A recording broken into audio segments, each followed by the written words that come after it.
Good to see everybody. Just by way of introduction, I'm Matt. If we haven't met before, this is my buddy Alex, who's going to be helping us capture in visual form some of the conversations that we're having this morning as a little keepsake and reminder, and helps us track along and helps in another way us listen and learn together.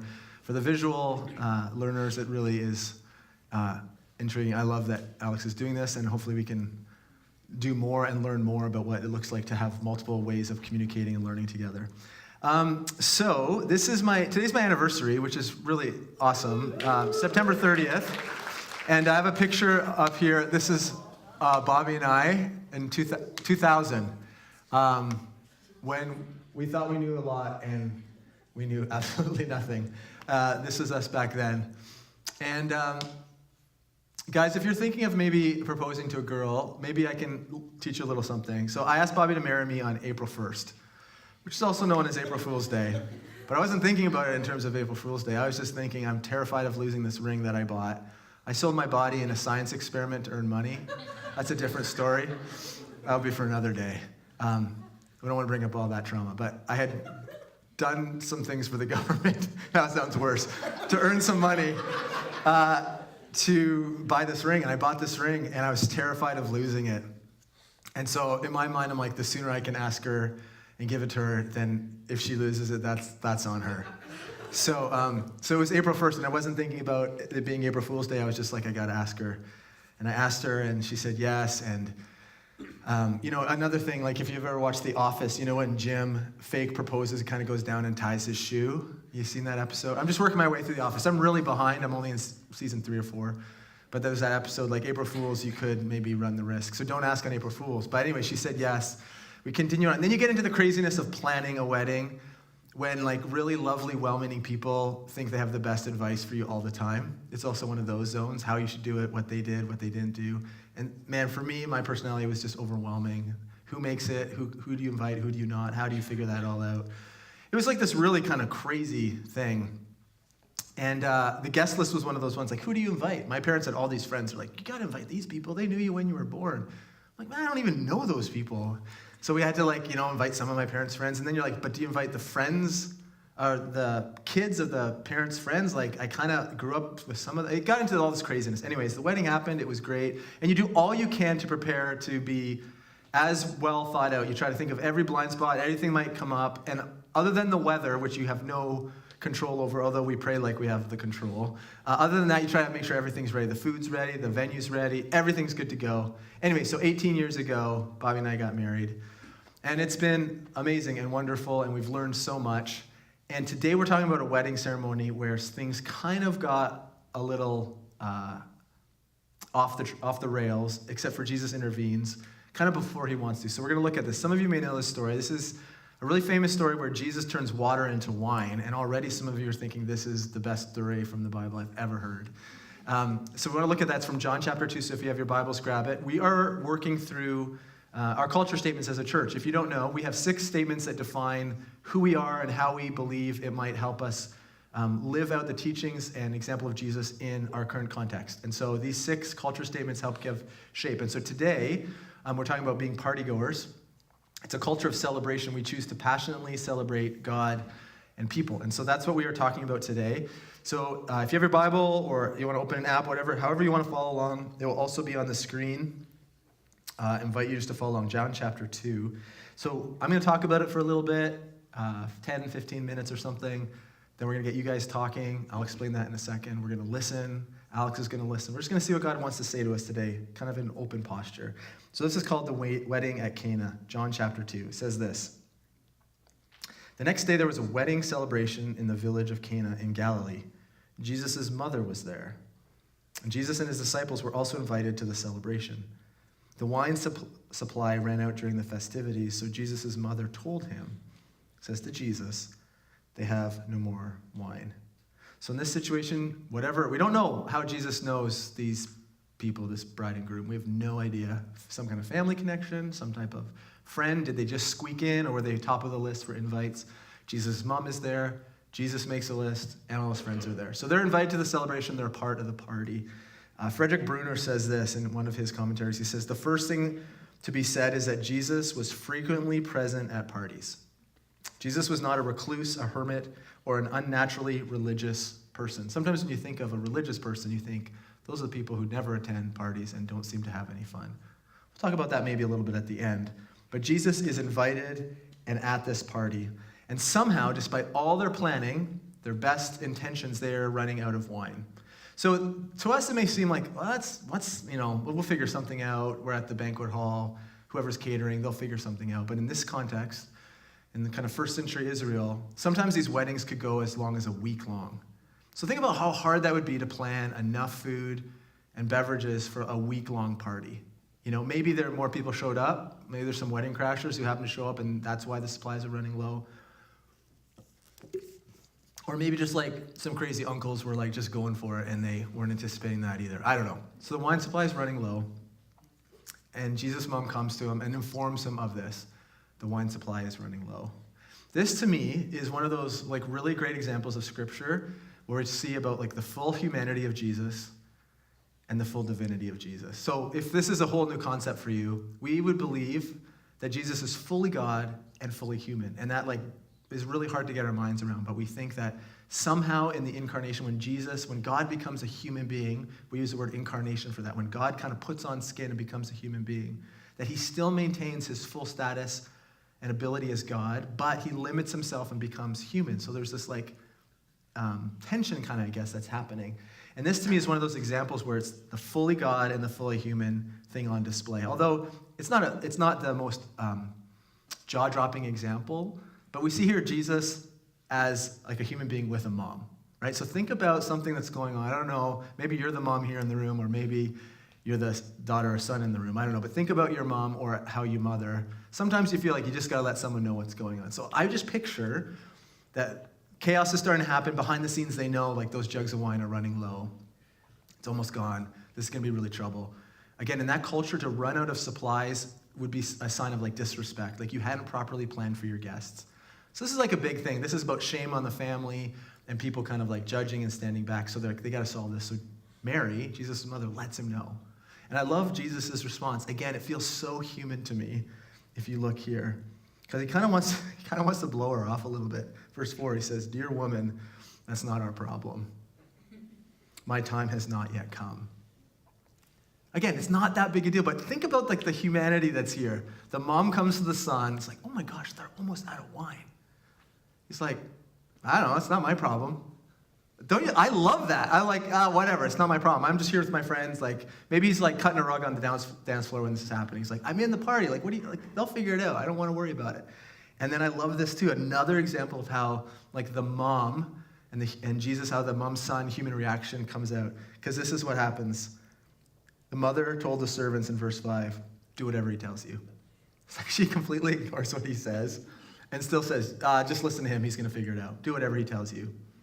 So now Jesus is kind of on the spot. When he says, my time has not yet come, that's a curious question. We can talk about that maybe in a little bit. But Jesus is just beginning kind of his coming out party, if you will, like his earthly ministry. He's just starting to reveal. His followers and disciples are just starting to gather. Word about him is starting to spread, but not to the degree where everyone knows that something new is happening here. So I think when he's saying my time has not yet come, he's kind of keeping that a little bit close.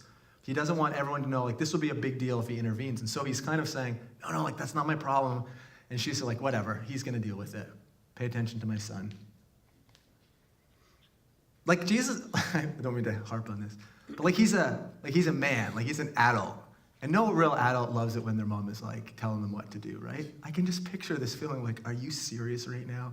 You're telling me I have to do something. But then Jesus is fully God, so he probably had he did have a right heart and attitude, not like me, I would have had. But anyways, his mom says, regardless of what you want, you're helping out with this situation. Verse 6 says this, standing nearby were 6 stone water jars used for Jewish ceremonial washing. Each could hold 20 to 30 gallons. So these are big jars. Jesus told the servants, fill those jars with water. When the jars had been filled, he said, now dip some out. Take it to the master of the ceremonies. So the servants followed his instructions. So Jesus is on the spot. He sees these stone jars that had been used for Jewish ceremonial cleansing. They had a proper place in what it meant to be clean and washed. This was part of the purification ritual that any Jewish family would go through. So they had a very specific religious function these big stone jars. And Jesus says, you know what? Just fill those things up with water and then take some out to whoever the master of the ceremonies is. I guess he's like the gatekeeper for the food and the drink. Make sure, testing it's going to be okay. So take some. So again, I can imagine the servants being like, what the heck? Again, they don't know who Jesus really is. He hasn't had this big uproar. Like, people don't really know what's going on. So they're going to we're going to put water in these things and bring it out. Like, I can imagine their doubt, everything that's happened. So this is about 100 liters of wine. So it's a lot of wine that's coming out of this. So something is happening here as Jesus takes these instruments that have been associated with the religious system of the day, and he's using them and kind of transforming their purpose to keep the party going. He's using these old ways, reconditioning them, reforming them, and then helping them to become something that ushers in almost a foretaste of the kingdom of celebration, of being together, saving the couple and their family from disgrace, and kind of just, I think, tipping his hand to his value for celebration and parties. And this is what he says. Gary Burge says this. He says, when he changes, he means Jesus changes holy water into wedding wine. The Messiah makes holy vessels obsolete. Religious instruments that had been treasured in the traditions of many generations must undergo severe rethinking. So these things that had always had a place in the religious system are all of a sudden just transformed and changed. They have a different purpose now. Verse 9, we'll continue on. It says, when the master of the ceremonies tasted the water that was now wine, not knowing where it had come from, though of course the servants knew, he called the bridegroom over. A host always serves the best wine first, he said. Then when everyone has had a lot to drink, he brings out the less expensive wine. But you have kept the best until now.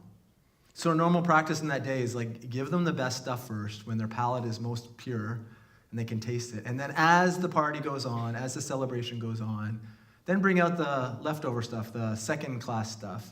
I don't know if any of you guys do that. Do you guys do that when you have parties? Hide the good stuff because you know how many people are coming over?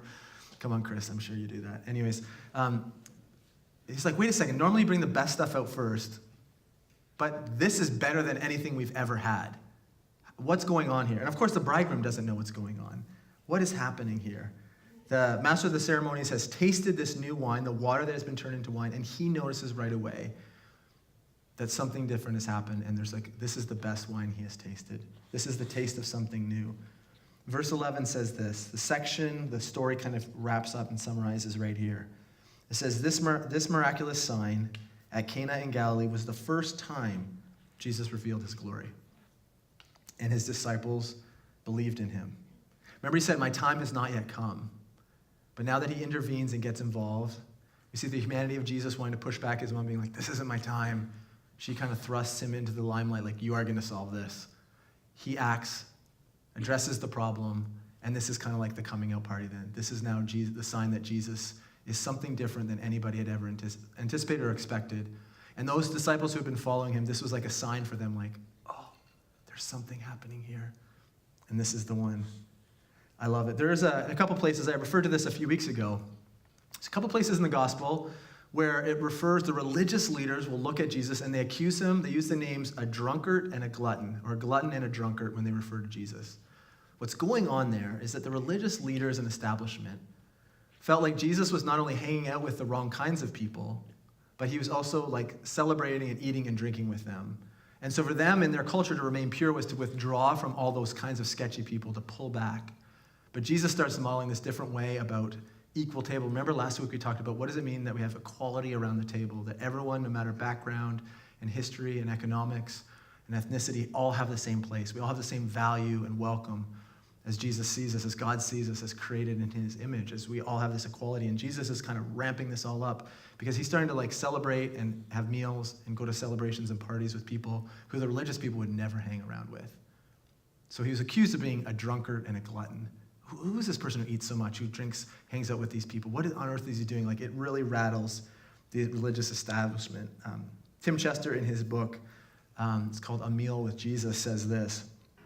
Jesus is called a glutton and a drunkard, a friend of tax collectors and sinners.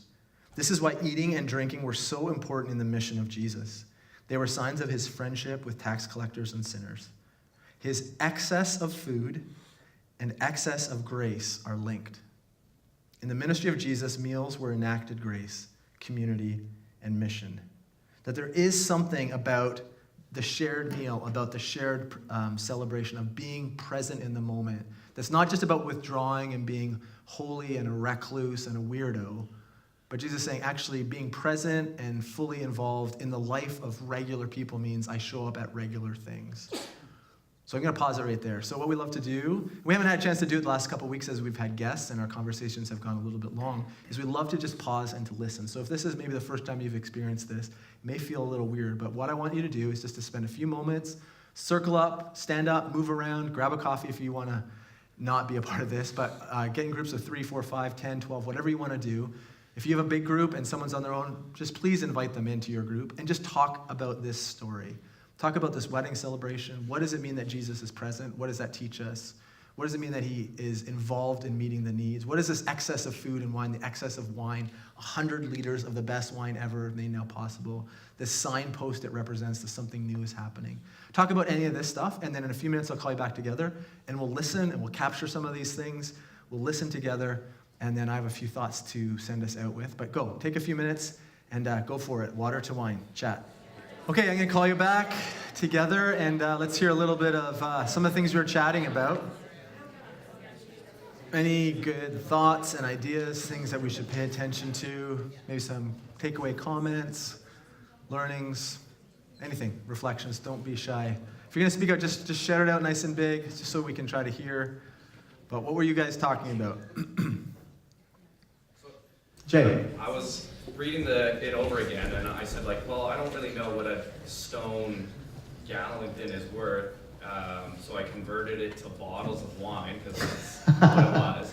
And it was 756 bottles of wine. That were made. Nice. And that really changed how I viewed it, because, you think of the picture, you think of a jug or whatever, but when you see the vast scale of that, yeah, it changed it for me. So 700 and what? 756 bottles. 756. Are there any wine connoisseurs here? You don't have to be embarrassed. Is Alex a wine connoisseur?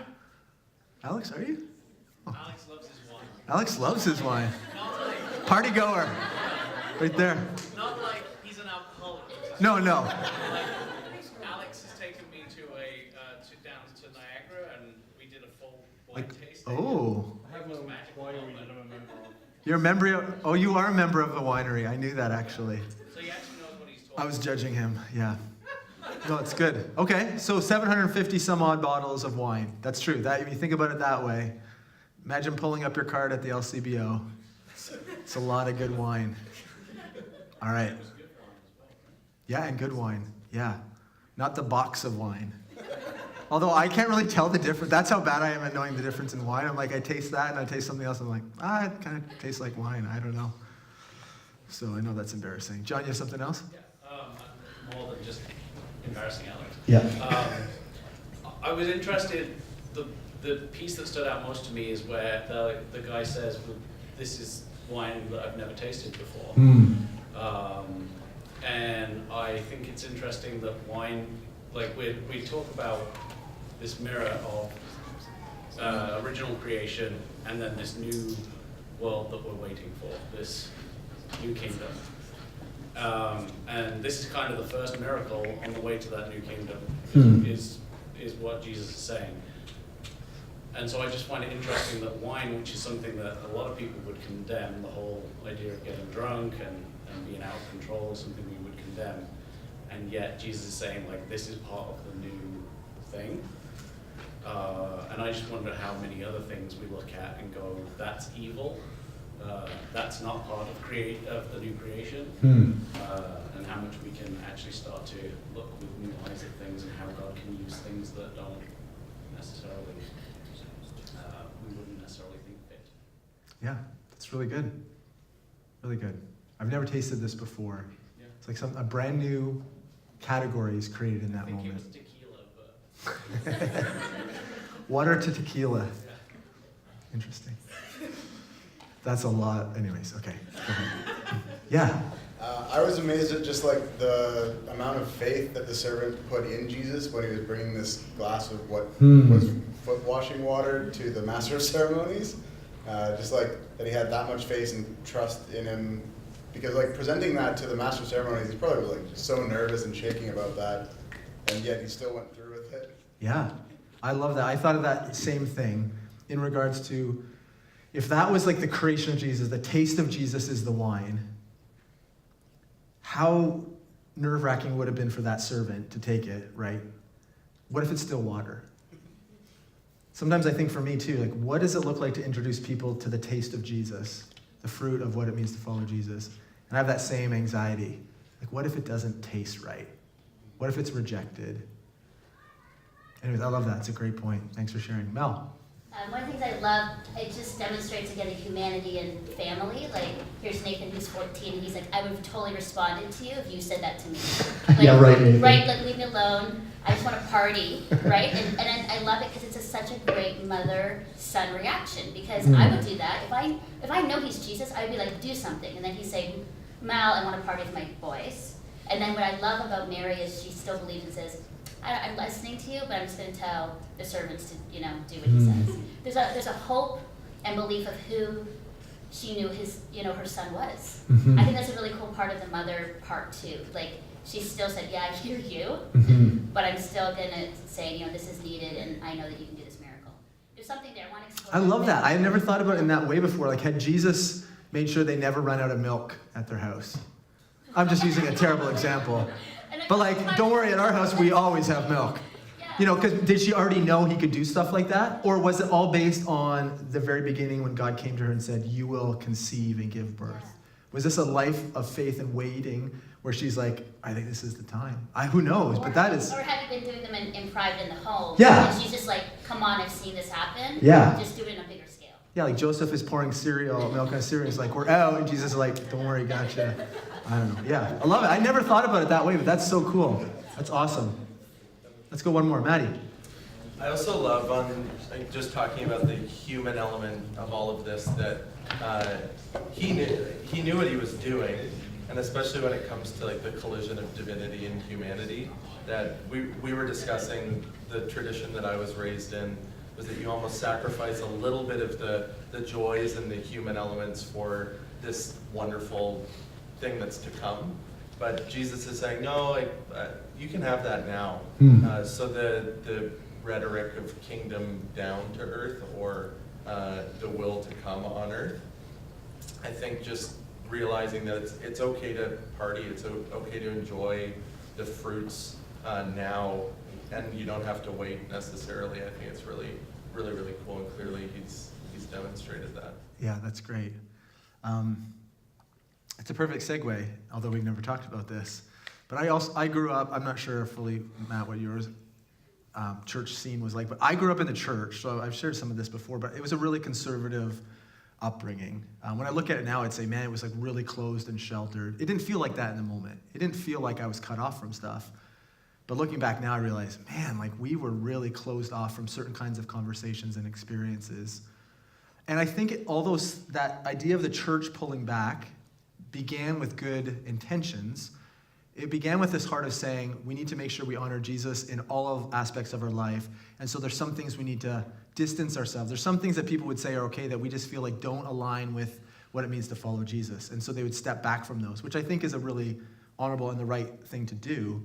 But I think over time, as that goes, it can become its own sense of legalism, and then the church now is so distant from culture. And so I grew up in an environment where the question wasn't, the question was, for me, like, should we go to parties? That was the question for me. Like, should I go to a party? And it felt like there's a suspicion passed and kind of cast on people who had just too much fun. Like, I felt like I grew up in an environment, they never said that to me, but I feel like I absorbed this sense of, if you're having too much fun, and if there's alcohol involved, then we certainly have nothing to do with it. And I don't want to make this a conversation about do you drink or not a drink. I don't think that is the central theme of this conversation at all. I think it's the thing of like things that are associated with the world and celebration, that it's okay for us as we follow Jesus to fully take part in those places. But there is a reason, and there are limits. And so here's what I would say. I'd say the question transitions from, should I go to parties as a follower of Jesus? And the question then becomes, how then should I party? So what does partying look like then?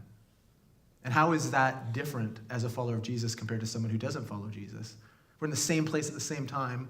What does it mean to honor Jesus as we're a part of the celebration? And not create weirdness with people, but not also just become like everybody else. And I do think there's a distinction. There's a distinction between taking part in the celebration and being so far off the rails that you've now kind of, you've betrayed the one you say has your allegiance. So what does it mean then to follow the way and practice and teachings of Jesus in celebrations like regular, everyday people? How then should we party? What does that look like? Think about that. How then should we party? So here's a few thoughts. Parties become places, I think as we're following Jesus, parties become places where we bring in the presence of the kingdom. We usher in the sense of life. A kingdom, God-honoring party or follower is someone who brings life into situations and is able to discern what kind of celebration could and maybe shouldn't look like. We have eyes and awareness, hopefully we do, of what discerning that line looks like. And we sometimes get that right, we sometimes get that wrong.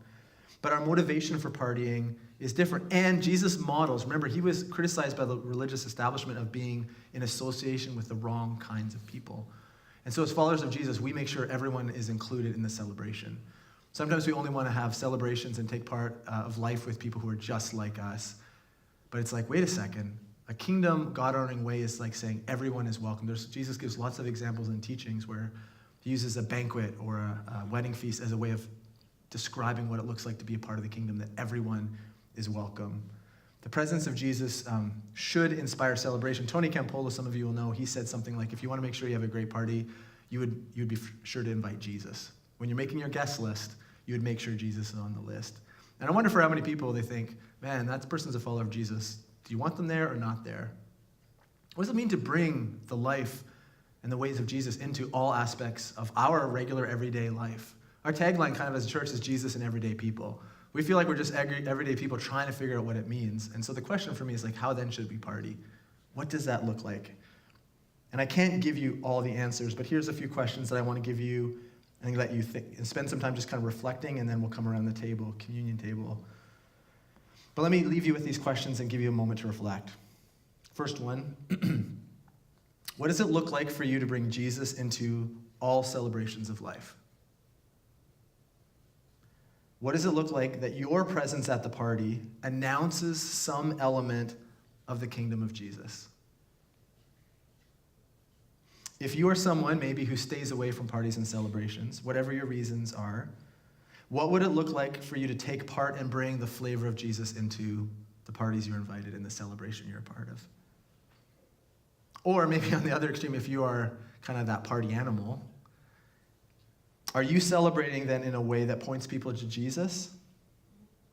Are you celebrating in a way that actually honors the one you claim to follow? The presence of Jesus inspires celebration. What does that look like for you?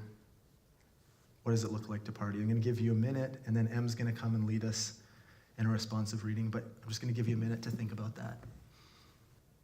God, I think there are some churches that if they heard we were having this conversation, just think it's completely ridiculous. And they would even question why we're having this conversation. But when the religious establishment looks at you, and in the Gospels on several occasions records that the religious establishment hurl insults at you and call you names and call you a drunkard and a glutton, they were afraid of the people you were associating with and afraid of the ways you spent time. And I feel like, man, that is such a beautiful picture of what announcing the kingdom and the good news. Like John said, this is a taste of something they've never experienced before. Not just better, but brand new. So God, as a church, we want to figure out what that balance looks like to announce the kingdom and presence of Jesus as we're in rhythm of everyday life and celebrations with people. We want to honor you with the way that we choose to celebrate. And in that, we want to bring in elements and tastes of the kingdom, of this new way of being, the way of Jesus into those relationships and celebrations we're a part of. and thereby announce that something different has happened that we have experienced and that is available for everyone to question and learn and to dig into. And so, Jesus, we believe that we are to passionately celebrate you, our relationship with you, and each other. So help us to know what that means. Perhaps it's about the way we attend parties, or perhaps it's about the parties that we ourselves are the host of, that as we welcome people, we make sure everyone has a spot. We invite every neighbor, even the one that everyone struggles with. We invite every friend on the street, even those who can't afford to bring something to contribute to the food table. That you stretch us, that we create spaces that are safe and open and loving, where people can experience a taste of what it means to belong to something more than themselves, the spiritual community, the spiritual kingdom, the spiritual family. God, help us to know and to figure that out together. I think it's an important distinction of what it means to be present in our city and our culture and just be regular, everyday people, Jesus, trying to honor you with our choices. So thanks for this conversation. Thanks for these friends. Keep us open to what that looks like. Perhaps our midweek groups will respond by throwing a party and inviting everyone on the street, thereby announcing that something different is happening in that house every Thursday night. Or whatever, 100 other ideas. But God, help us to welcome people around the table and that celebration of the life we have. Where the presence of Jesus is, it should inspire celebration. Help us to be a people who celebrate together.